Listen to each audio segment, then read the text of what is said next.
just to introduce Ian, he's the founder of the Spend Network, of Spend Network and Open Opportunities, with a stated mission, which I like, is really ambitious, of publishing every tender and every contract in the world. He has a consulting background with 18 years experience of working in government procurement and supply chain. And Ian and I first came across each other. Ian's worked with the Open Data Institute before I joined the Open Data Institute. I was one of the original startups that was part of the ODI in 2008 or something ridiculous. I mean, yeah. And then we worked together a little bit on a project on open procurement, which is a fascinating topic. We were looking at the open government procurement and how government procures, particularly IT systems and data systems. And we published that. That's available on the Open Data Institute website as well. So that's definitely worth a look if you're into procurement or you're into selling to government. So I'm going to stop sharing, Ian, and I'm going to hand over to you. And then when you finish your presentation, we'll come back in and we'll have some Q&A from the group here.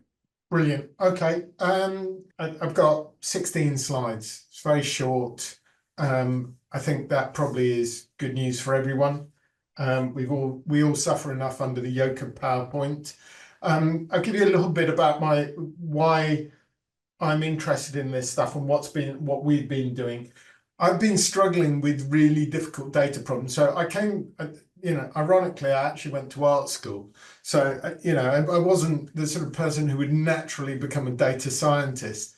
And I decided in the middle of running a consulting business that I'd had enough of day rate fees, and I wanted to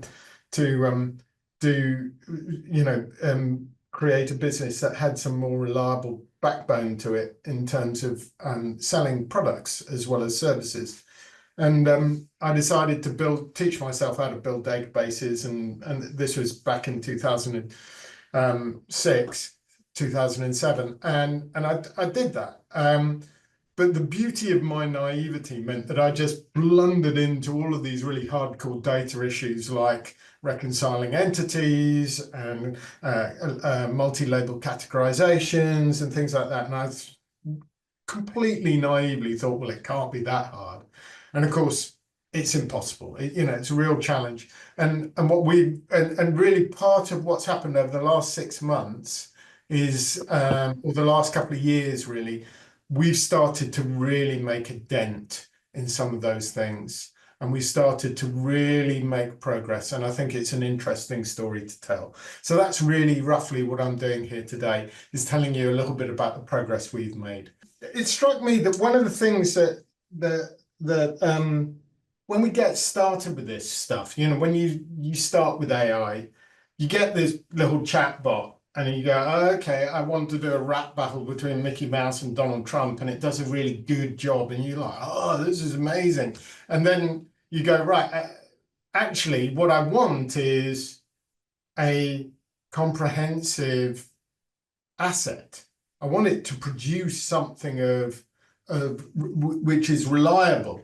Now, if I say, well, look, actually, I want a PowerPoint deck, you kind of want it to produce a PowerPoint deck, but actually what you get is something a bit like this, which is, tell me all about this. And then you know that you're into, from experience, you only have to use AI a little bit, and you're into this sort of very strange world. It's a very different world where you can go, okay, I can give it all of that information and it will not do what I ask. I know it will get adjacent to what I ask, and it will give me some things that are really useful, but it will, if you say, right, I want a slide deck without bullet points, it'll go great, and it'll produce the first 3 slides without bullet points and then fill it full of bullet points. And this sort of inconsistency is something that kind of gnaws away at you, and it frustrates you, and you realize that actually your ambition for using it, i.e. create a presentation, is far beyond its capabilities. And or in a reliable sense, its capabilities. LinkedIn is full of people who will tell you every second of every day that they can make AI do things that you can't, and you're supposed to feel inadequate by that. But the truth is, it doesn't work, right? In a lot of places, it just doesn't work.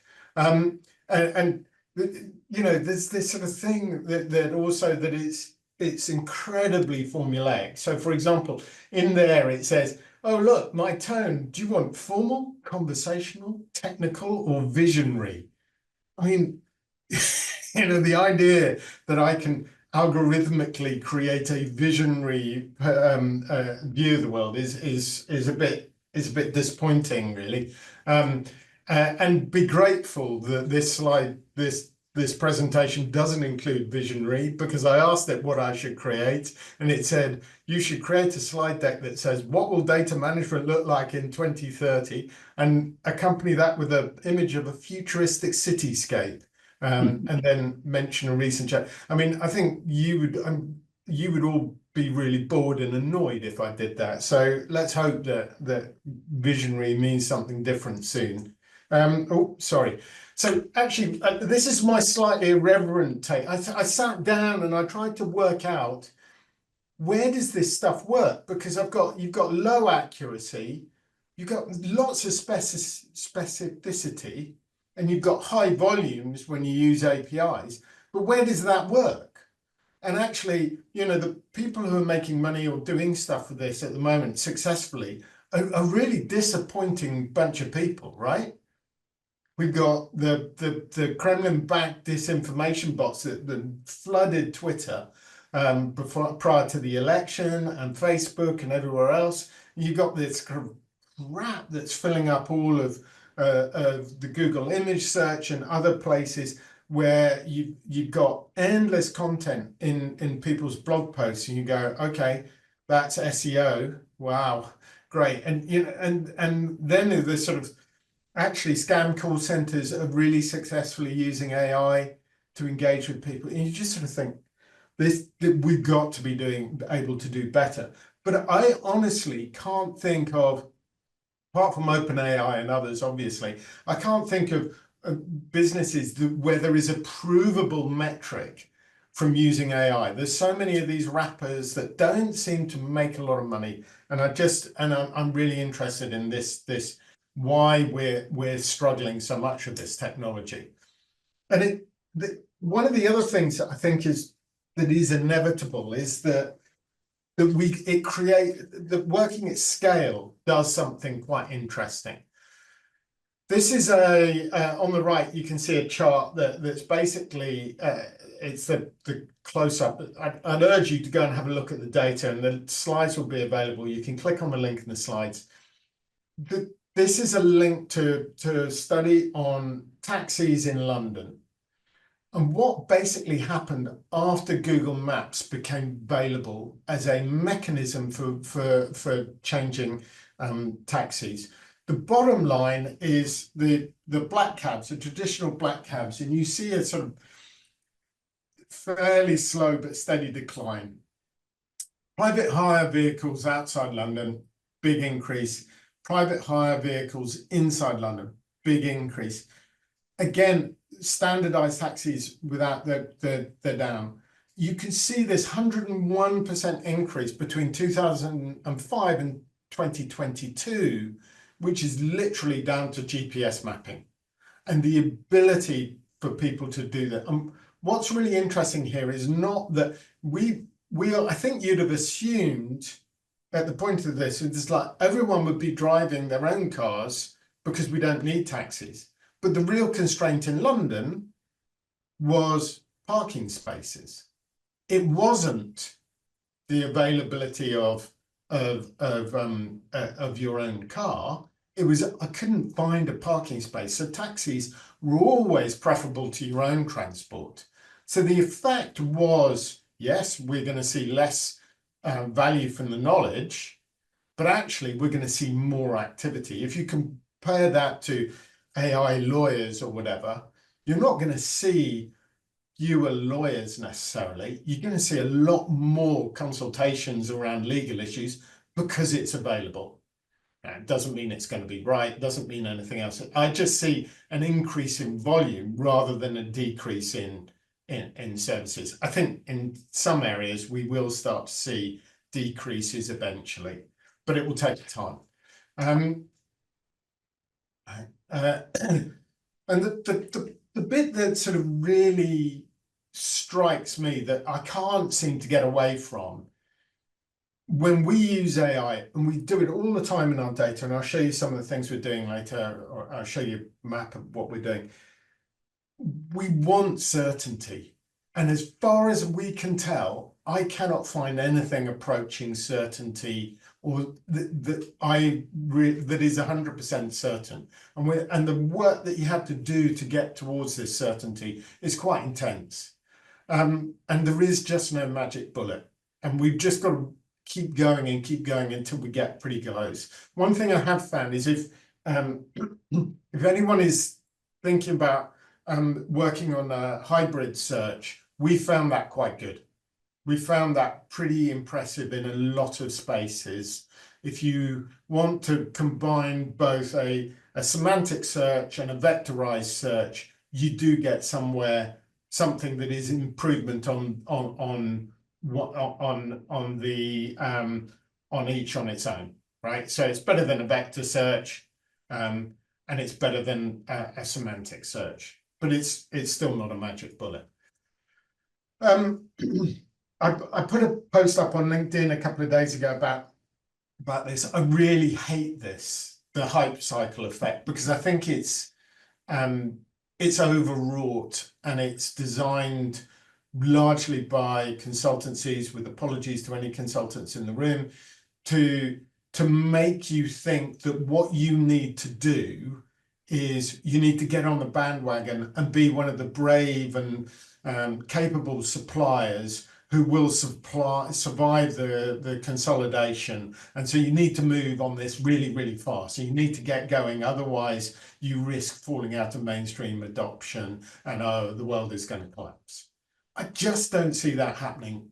I think there's so much money being wasted in this space that I think a patient application of really quite boring techniques is probably the best approach to adopting AI.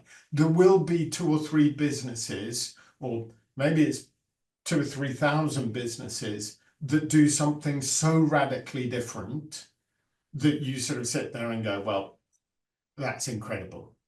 But the chances are 99.99% of businesses are just going to be able to do what they do now a bit better, a bit cheaper, and a bit smarter. And those businesses, and if we're already in business, we're probably in that category, and we need to take careful, incremental steps to using this product because it is so risky. And one of my this is a slide from a guy called Ben Evans who does an annual presentation, and this is the perfect reminder of how long it takes a technology to get adopted, right? And it's sort of 50 years after the elevator was invented, people were still, well, it's more than 50 years, people were still, it was the peak of when there were attendants. That's 50 years of being able to use it. And all you had to do is click a button. But that's 50 years later. And in 1990, there were still 10,000, more than 10,000 people employed as elevator attendants in the USA. That's 100 years. Now, if you look at, large corporates' adoption of the cloud and their intent to move everything onto the cloud, I would say that you're probably still at 20-25% of the potential adoption capacity to move everything onto the cloud. It's just not that, this stuff takes time. And I think we should all be slightly, not not concerned that we haven't solved all the problems or found the magic of AI, 18 months after it got turned into a product that was usable at scale. Here's what I think we can predict. I spent the last part of the presentation just going, oh, you can't do this, this is it's terrible for this, except for hybrid search. I think this is what we can do. We can get increased accuracy. The automated web search, RAG databases, RIG databases, and the Google model, Gemma data, they're all about accuracy. It's all about creating that reference point that allows you to go, we think this, and here's why I think this, right? Increased context, not just in terms of like I can put 1 million tokens into the Google models now, but also that kind of in model activity where they're going, oh, I want you to look at this prompt and then look again at this prompt and then do it 3 times around and then go, yeah, that's how there are 3 R's in strawberry, right? That ability to understand what it's doing.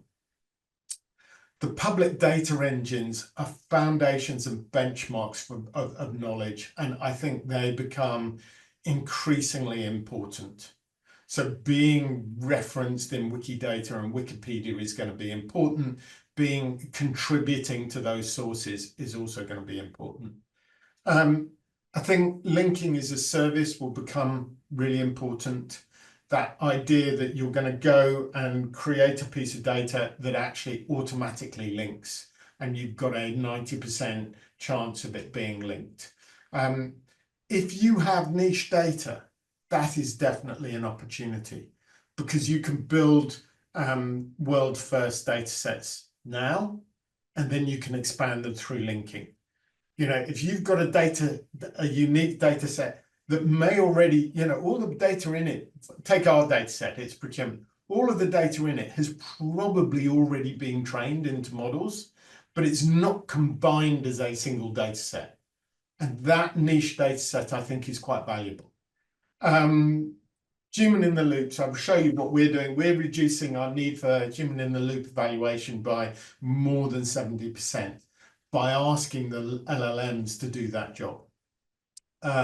And we're looking, and as we expand our data and link more data, we're also expanding our analysis. And actually, everything little things. So we often get like lumps of text.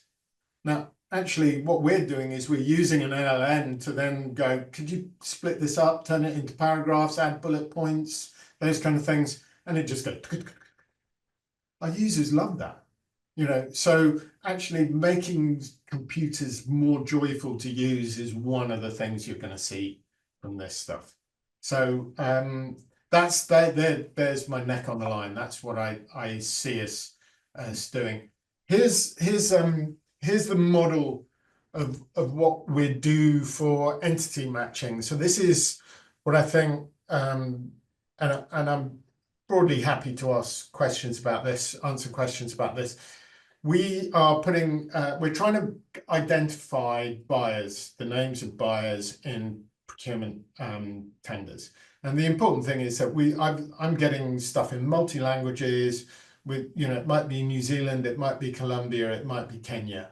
I don't know whether an organization exists. So we're putting it through an API to hit the Wikidata entries. We're coming back with a candidate list. We're using an LLM to select the best candidate.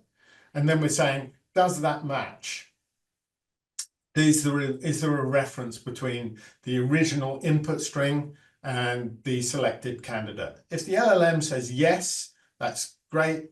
If not, we send it off to Perplexity and we go, can you clean up this name? This doesn't make sense to us. We then put it back in, we go through the loop again. So you've got this sort of idea that actually it's sort of semi-human engagement where you go, I need you to pick the best match. And then we get a separate LLM to go, is that right? And then we again go, looking at the source string and the match you selected, does it make sense? And if I don't, I can clean it up and fill it round again. Then we go out to Perplexity and we say, can you enrich this data? I want the URL you can find, everything else. We do a final validation. If it fails that validation, we send it to human review. Now that process is just cutting back. It's sophisticated enough to feel human in that kind of evaluation, but it's also machine generated enough to be crude enough to be able to go, yeah, I'm getting accuracy out of this. I've got dependable data. Now, occasionally it will cough up something that's not JSON, or it will do other bits and pieces, and we're going to have to manually go through that process, that candidate. But actually, in terms of the scale of matching that we can do, I can now do global matching for the procurements. We would never have been able to do. We got 10 million candidates, unique strings to go into this. We would never have been able to achieve that without these products. So I hope you find this moderately interesting. I mean, this is the principle of what we're trying to do. It's what I call the Swiss cheese principle. It's like we fire things at multiple layers of algorithms, go, is this good enough? Is this good enough? Is this good enough? Is this good enough? And actually, when every one of them goes, yes, yes, yes, yes, yes, yes, we're pretty close. We're pretty sure that we've got something.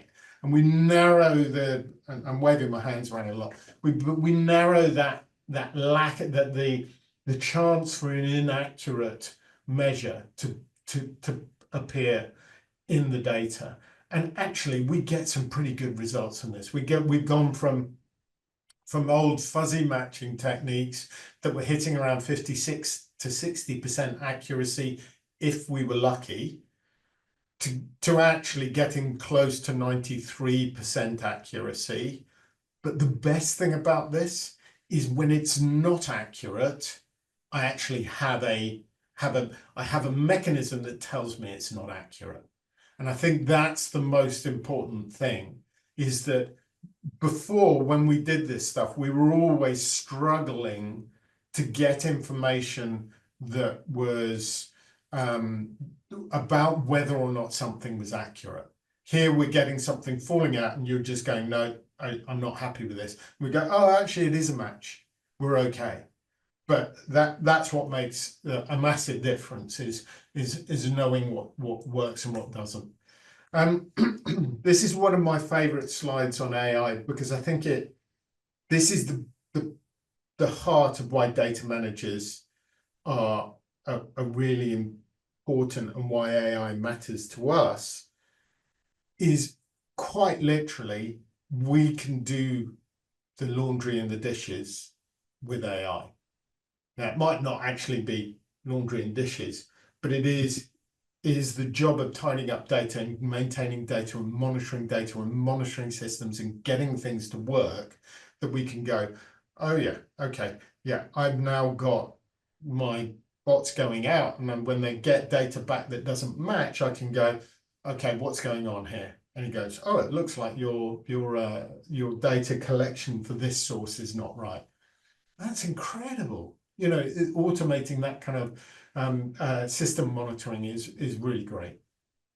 So I implore you to think about what is the laundry and the dishes that needs done in your organization. So just to summarize what we're doing in our business, what it means for us, we're getting more structure in our data, greater accuracy, more insight, because we're linking data, better error management, lower cost, and more control. And the best bits for our customers' point of view, they've got this multilingual search capability now. They're spending less time on searches. They're missing fewer opportunities, and we're getting better kind of analysis, unseen opportunities, those kind of things. It just feels like we're really able to list the game. This is probably my last slide. Yeah, it is my last slide, really. About this is the last thing we're working on. We built this kind of huge RAG database Now it's got 50 million documents in it, and we're trying to see how it works with the chatbot. It's really, really interesting that what we're doing is we're taking an LLM and getting it to try and create API calls, return the data in the API from the API, and then getting the LLM to evaluate what's coming back from the API. It's really good at some things. It's really terrible at other things, and I'm not entirely sure it's going to work, but it's fun to have a try. So that's pretty much me. My last question is, can I get a follow? Follow me on LinkedIn, please. You get brilliant content that includes Craig Revel Hall. Amazing. And then also, if you are interested, openops.com is where you can find lots of new tender opportunities for your companies. So give us a follow, give us if you want to find out more about that, you can visit OpenOps. So there we go. Ed, over to you. Thank you, Ian. Questions. I think we got some, haven't we? Say that again. I think we've got a couple of questions. I saw Yeah. And as host, I get the privilege of starting first, don't I? But yeah, thanks, Ian. I'm glad you sort of brought it around. It was from we had all the sort of doom and gloom early on, and then you brought it back to the utility, because people do find utility in AI already, right? But it's perhaps limited. Is your concern really about the relative utility relative to the hype? Is that your main kind of area of concern? I think that it's more that there are a very few. There's a small number of people for whom they will see AI, and they're probably not 50+ white guys like me. Yeah. They will see AI. Oh, are you still there? Yeah. Okay. They will see AI as a way of building a completely new business and a completely revolutionary commercial model. But there's a couple of hundred of those. And for the rest of the world, it's going to be much more prosaic. So I think the problem is that we actually have, all the hype focus is on the fact that these new businesses will exist at some point, and we can't imagine them now. And everyone's talking about that. And whereas actually, the problem I've got around duplicates and people putting in multiple addresses that don't match, and that my postcodes can't work out because someone's put a 0 and an O and they've reversed them, and actually having AI solve those kind of problems that we've all been sweating over for years and years, is actually amazing. Yeah. The leap forward that we can make in our products now that we have that capability is just people aren't mentioning, and I think it deserves a mention.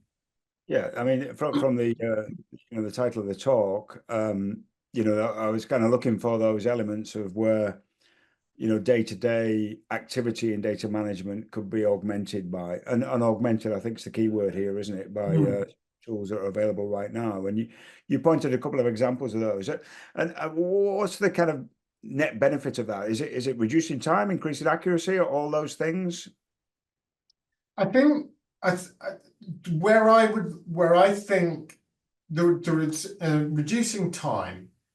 So take this reconciliation of buyer entities. We wouldn't even attempt to do it on a global scale with 10 million input streams.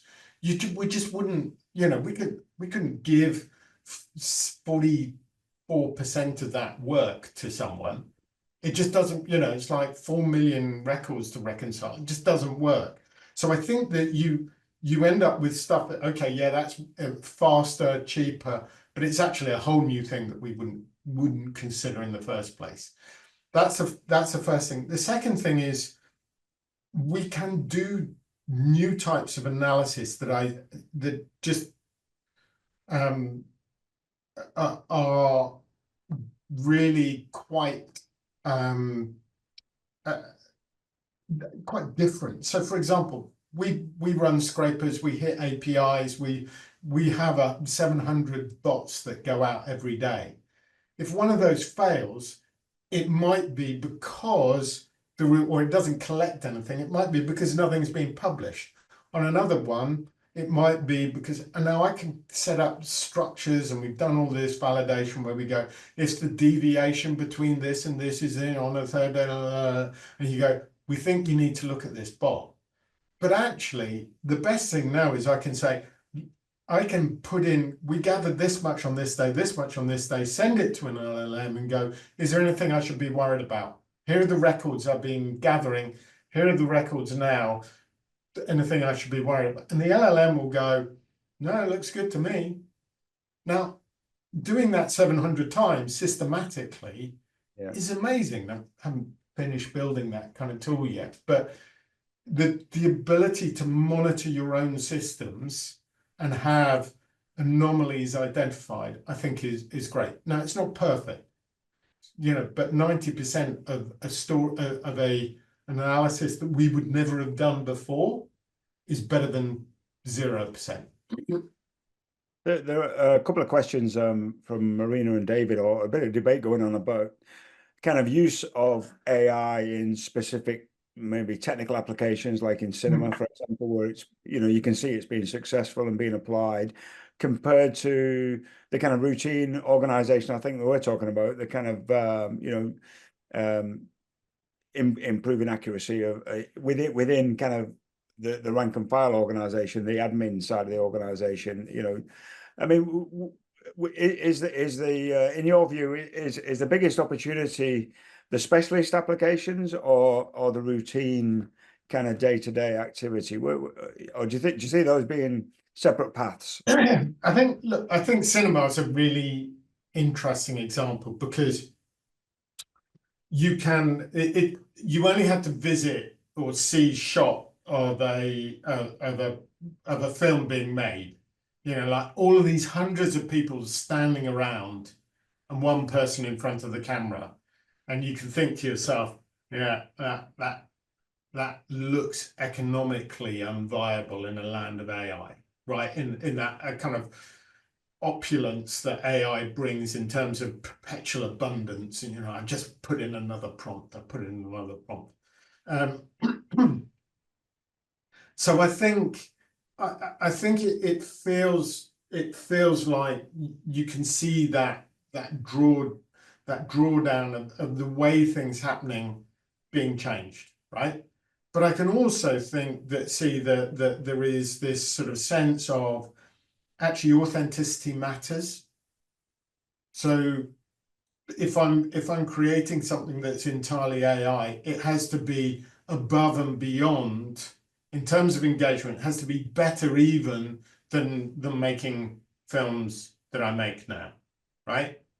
So we expect driverless cars to be not just safe, but safer than a human would be. So I think that it's coming, but it's going to. I think it's a really interesting example that I just haven't got my head around. What I think that's interesting with the data management stuff is that because the abundant, we can fire so much at these things again and again and again and again until I've got a decision like, is this good or bad? And then I can handle it. That really works in my experience. The cinema example is really interesting, isn't it? Because like you, I'm always struck by, if you ever stay for the credits at the end, how many people are involved in that? And you're thinking about what is essentially a $60 to $100 million enterprise, which there are many data projects, digital projects that have way more budgets than that, but don't have half of those people involved. And we seem to have to do it on a shoestring, don't we, the whole time, So and self-driving cars, the bar is set higher, isn't it, for AI in that sense? And is that true in general, that the bar is set higher, that we expect more of it than we would of the equivalent person doing the work? Well, I think Marina's point is really interesting. It's when you can't see it, you don't, Yeah, right? So if I actually was paying a driver to sit there with their hands on the wheel, I would, even if he wasn't driving the car or she wasn't driving the car, I would revert to my normal standards of what safe behavior might look like. yeah, The moment that person disappears and the car is driving itself, the standard goes up, right? And I think you could talk about flight automation. We know that planes fly on autopilot. We can't see it. no, So, no, we don't pay less because there's an autopilot in. We pay yeah, less for other reasons. yeah, And so I think it's about the visibility of it. And that's kind of my argument about why data managers, the opportunity is really in our favor at the moment, because we can do stuff and no one needs to know that got, sent to an LLM, or we created a vector database to improve the search. We can just bang on about how good how much better we've made something. Very good. I've got another example from Stephen about using AI to in image detection. I think that's where it can help a lot as well. It's sort of going through loads of images to identify particular aspects. I mean, we've all been training AI for the last 20 years, but when you try and when you have to pick which ones have got the traffic lights on or which ones have got the motorbikes on, you don't realize that we've all been training the AI systems for so long. So in terms of, there's another point to the question from David about return on investment. And this might be sound a bit awkward, but you're spending a lot of time and effort in your organization working out how AI is going to help you. Do you feel you've had the return on your time investment in this so far, or is that part of your learning curve, or do you feel like it's already paid for itself, the effort? Look, I think I can't speak for other people's businesses, right? Okay, because I don't know about your strategies and your structures, but I'll talk about our strategy. And we have different ways that we can make ourselves the only, right? The important thing is that we face multiple competitors, whether that's global or local, lots of reasons to look around and see what else is available. As a strategy, I think it's important for us to be seen to be doing two things. One, providing our customers with something they cannot get elsewhere, right? And the second is to be perpetually improving, to be seen to be on a journey whereby if you commit to signing up to us, this time next year, you will be getting more for nothing. For no increase, you will be getting a better search or more data or more, and that comes as standard within the package, right? And those two kind of the parallel themes that allow me, and I just think that probably the best way of achieving those goals is AI at the moment. If it was branding, then I'd be investing in branding. So the effort you're putting in, it's part and parcel of the DNA of your business, really. Exactly. Yeah, very good. And I think, sorry, I was just going to say, I think the other thing is the one bit of the hype cycle because I'm quite happy to let that hype cycle. I just think it's crap. I don't want to get involved in it. But the one bit that does make sense is our user expectations are going to go up. The better I become at something, I take a step forward, then everyone else expects it of the other products, and we have to do the same again. right? So you're on a bit of a treadmill there. Very good. Very good. Just to sort of close out then, Ian, what do you think of the things you're looking for next in you presented a vision of what it might look like in 2030 was your original idea, but what do you think is I down the know, line? yeah, that What are the but things you need? What are the things you need to help you in your role that aren't available yet that you want to see? so I kind of want an end to this, from my own sense. We think chatbots are interesting, but not quite right. We think that all of everything I'm doing on this, and I'm working really hard to try and make things to fix problems. The bottom line, the bit that I can't get away from, is that more well-structured, properly retained data delivers better outcomes from our users. You can go, right, we're going to throw everything in a database and we're going to rag chunk dunk then oh, it's crap. Right, why is it crap? Because we haven't got proper data structures and reliable mechanisms for removing adding this to the search and removing that from the search, or querying this and filtering that. And that always requires good data. Yeah. So Yeah. I just think that, my vision is that the tenets of good data management are absolutely, despite all this stuff, well, I'm going to build a data lake and then throw a chatbot on it. It just doesn't work. You have to have your structures in place. So the vision is that I'm going to have structures, but I'm going to do it at scale. Yeah. So we said, or I said in the outset, without data, there's no AI. Without good data, there's no good AI, right? So it's it's a fundamental part of this, and all of us here are engaged in that struggle to create value from data, and the more accurate it is, the more it fulfills all whatever criteria you want to throw at it in terms of quality, the more useful it is. And within open and shared data, not just today for its application, but for use and reuse. Yeah. Well, listen, go on. I was just going to say, I mean, like Stephen's example of the hedgerows in Wales, it's like a brand new data set that you couldn't create Yeah.